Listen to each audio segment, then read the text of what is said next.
22 April পেহেলগামে জিহাদি হামলায় 26 জন নিহত হওয়ার পর ভারত 7ই মে সকালে অপারেশন সিন্দুর শুরু করে প্রতিশোধ নেয়। এর আওতায় পাকিস্তান এবং পাকিস্তান অধিকৃত কাশ্মীর অবস্থিত 9টি জিহাদি ঘাঁটিতে বিমান হামলা চালানো হয়। এই অভিযানের সবচেয়ে বড় বৈশিষ্ট্য ছিল যে ভারতীয় বিমান বাহিনী মাত্র 22 মিনিটের মধ্যে পাকিস্তানের চীনা তৈরি বিমান প্রতিরক্ষা ব্যবস্থা জ্যাম করে দেয় এবং নির্ভুল লক্ষ্যবস্তুতে সফলভাবে অভিযানটি সম্পন্ন করে। ভারতীয় বিমান বাহিনী নূর খান এবং রহিমিয়ার খানের মতো গুরুত্বপূর্ণ পাকিস্তানি বিমান ঘাঁটিগুলিকে টার্গেট করে তা গুড়িয়ে দেয় এবং পাকিস্তান যে ড্রোন ব্যবহার করেছিল তা মাঝ আকাশেই ধ্বংস করে দেয় ভারত। তারপরেও টেরর অ্যাক্টিভিটি জারি রেখেছে পাকিস্তান। আর এবার পাকিস্তানের মেরুদণ্ড পুরোপুরি ভাঙতে নতুন স্ট্র্যাটেজির পথে হাঁটছে ভারত। ঋণ এবং বেল আউটের উপর নির্ভরশীল পাকিস্তানের অর্থনীতির উপর কড়াকড়ি আরোপের জন্য ভারত বিশ্বব্যাংক এবং সন্ত্রাসবাদে অর্থায়ন পর্যবেক্ষণকারী সংস্থা ফিনান্সিয়াল অ্যাক্ট টাস্ক ফোর্সের কাছে যেতে প্রস্তুত। সূত্র জানিয়েছে যে ভারত জুন মাসে পাকিস্তানকে $20 বিলিয়ন প্যাকেজের প্রত্যাশিত অনুমোদন পুনর্বিবেচনা করতে বিশ্বব্যাংকে অনুরোধ করবে। 2018 সালের জুন মাসে পাকিস্তানকে FATF ধূসর তালিকায় রাখা হয়েছিল বা FATF ধূসর তালিকায় রেখেছিল। তবে পাক সরকার সন্ত্রাসবাদ রোধ করার প্রতিশ্রুতি দেওয়ার পরই 2022 সালের অক্টোবরে এটিকে তালিকা থেকে সরিয়ে দেওয়া হয়েছিল, মানে ধূসর তালিকা থেকে সরিয়ে দেওয়া হয়েছিল। পাকিস্তান সন্ত্রাসী গোষ্ঠীর সঙ্গে যুক্ত ব্যক্তিদের জেল এবং সম্পত্তি বাজেয়াপ্ত করার দাবিও করেছে। এবার এখানে একটা প্রশ্ন স্বাভাবিকভাবেই ওঠে, FATF এর কাছে এই তথ্যও তো যাচ্ছে ভারত যে টেরর ক্যাম্পগুলোকে অ্যাটাক করে নষ্ট করেছে তার প্রমাণ কিন্তু সারা বিশ্বের কাছে চলে এসেছে। FATF কি এরপরেও কোনো কড়া ব্যবস্থা পাকিস্তানের এগেনস্টে নেবে না? প্রশ্নটা থাকলো, উত্তরের অপেক্ষায় আমরা থাকব।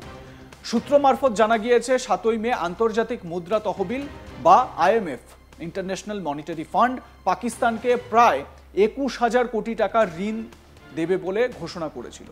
তবে এই সময় পাকিস্তান যদি এই টাকা হাতে পায় তাহলে পাকিস্তানের জিহাদি কার্যকলাপ আরো বেশি করে মাথাচাড়া দিয়ে উঠবে বলে ভারতের তরফ থেকে উদ্বেগ প্রকাশ করা হয়েছিল। যদিও পাকিস্তানের কাছে প্রথম কিস্তির টাকাও চলে গিয়েছে এই মুহূর্তে এবং আমি নিশ্চিতভাবে বলতে পারি পাকিস্তান সেই টাকা দিয়ে জঙ্গিদের লালন পালন করা জঙ্গি শিবির যেগুলো ভারত গুড়িয়ে দিয়েছে অপারেশন সিন্দুরে, সেই শিবিরগুলোকে মেরামতের কাজে লাগিয়ে দিয়েছে। ভারত, জার্মানি, ইটালি এবং ফ্রান্সের অর্থমন্ত্রীদের কাছেও IMF এর বিষয়টি তুলে ধরেছে। সম্প্রতি পাকিস্তান অধিকৃত কাশ্মীর ও পাকিস্তানের অভ্যন্তরে জিহাদি ঘাঁটিতে অপারেশন সিন্দুর চালায় ভারত। এমনকি পাকিস্তান হামলা চালানোর চেষ্টা করলে পাল্টা প্রত্যাঘাতে তাদের কোমর ভেঙে দেয় ভারতীয় বায়ুসেনা। এদিকে এরই মাঝে পাকিস্তানকে ঋণ দেওয়ার ক্ষেত্রে অনুমোদন করে IMF। এবার সেই বিষয়ে মুখ খুললেন প্রতিরক্ষামন্ত্রী রাজনাথ সিং। কয়েকদিন আগেই তিনি তার বক্তব্য এ বিষয়ে রেখেছিলেন। প্রতিরক্ষামন্ত্রী বলেছিলেন, আমি মনে করি নিশ্চিতভাবে ইন্টারন্যাশনাল মনিটারি ফান্ড থেকে আসা অর্থের একটা বড় অংশ জিহাদি পরিকাঠামোকে ফান্ডিং করতে ব্যবহৃত হবে। আমি মনে করি বর্তমান সময়ে পাকিস্তানকে যে কোনো ধরনের আর্থিক সহায়তা জিহাদি ফান্ডিংয়ের চেয়ে কম কিছু নয়। ভারত এটাই চাইবে IMF এই বিষয়ে পুনর্বিবেচনা করুক। রাজনাথ সিং কেন্দ্রীয় প্রতিরক্ষা মন্ত্রী কি বলেছিলেন শোনাবো আপনাদের। सहायता देने की घोषणा की है, लेकिन निश्चित रूप से इंटरनेशनल मॉनिटरी फंड से आने वाले $1 बिलियन के बड़े हिस्से को टेरर इंफ्रास्ट्रक्चर को फंड करने में इस्तेमाल होगा, ऐसा मेरा मानना है। क्या यह इंटरनेशनल मॉनिटरी फंड IMF द्वारा, जो कि एक इंटरनेशनल ऑर्गेनाइजेशन है, उसके द्वारा इनडायरेक्ट फंडिंग इसे नहीं माना जाएगा? मैं दुनिया के लोगों के सामने यह सवाल रखना चाहता हूं। इसलिए मैं मानता हूं कि आज के समय में पाकिस्तान को किसी भी तरह की आर्थिक सहायता टेरर फंडिंग से कम नहीं है। भारत यही चाहेगा कि IMF पाकिस्तान को अपनी $1 बिलियन की असिस्टेंस पर वह पुनर्विचार करे और आगे भी किसी भी तरह की सहायता देने से IMF परहेज करे। भारत नहीं चाहता जो फंडिंग हम IMF को करते हैं वह डायरेक्ट या इनडायरेक्ट किसी भी तरीके से पाकिस्तान या किसी भी देश में टेरर इंफ्रास्ट्रक्चर को बनाने में वह इस्तेमाल की जाए। हम नहीं चाहते। ভারতের আপত্তি থাকা সত্ত্বেও আইএমএফ পাকিস্তানকে যুদ্ধ পরিস্থিতির মাঝেই বিপুল ঋণ দেওয়ার কথা জানিয়েছিল। সেই মতো প্রথম কিস্তির টাকাও নাকি পাকিস্তানের কাছে পৌঁছে গিয়েছে। যদিও সংবাদ মাধ্যমের রিপোর্ট বলছে পাকিস্তানকে বেল আউট ফান্ড দেওয়ার ক্ষেত্রে 11টি শর্ত আরোপ করা হয়েছে। মনে করা হচ্ছে ভারতের আন্তর্জাতিক চাপের জেরেই এই সিদ্ধান্ত নিয়েছে আইএমএফ। এক প্রতিবেদন থেকে জানা গিয়েছে পাকিস্তানকে বলা হয়েছে ভারতের সঙ্গে উত্তেজনা তাদের উন্নয়ন প্রকল্পের আর্থিক বহিরাগত ও সংস্কার লক্ষ্যগুলির ঝুঁকি বাড়িয়ে তুলতে পারে। পাকিস্তানের উপর আরোপ করা নতুন শর্তগুলির মধ্যে রয়েছে বিদ্যুৎ বিলের ওপর ঋণ শোধের চার্জ বাড়াতে বলা হয়েছে শেহবাজ শরীফের দেশকে। পাক সংসদে 17.5 ট্রিলিয়ন টাকার বাজেটের অনুমতি পেলেই তারপর ঋণের টাকা দেওয়া হবে। 3 বছরেরও বেশি পুরনো ব্যবহৃত গাড়ি আমদানির উপর নিষেধাজ্ঞা তুলে নিতে বলা হয়েছে ইসলামাবাদকে। জলবায়ু পরিবর্তন কর্মসূচির অধীনে ইসলামাবাদ ঋণের জন্য আবেদন জানিয়েছিল, আর তাতে অনুমোদন দেয় আইএমএফ।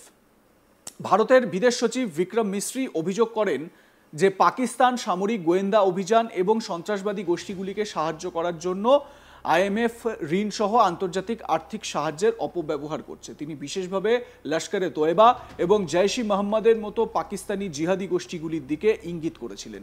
এই দুই জিহাদি সংগঠন ভারতে অসংখ্য হামলার সঙ্গে যুক্ত এবং রাষ্ট্রসংঘের নিষেধাজ্ঞার অধীনে সন্ত্রাসবাদী সংগঠন হিসেবে ঘোষিত।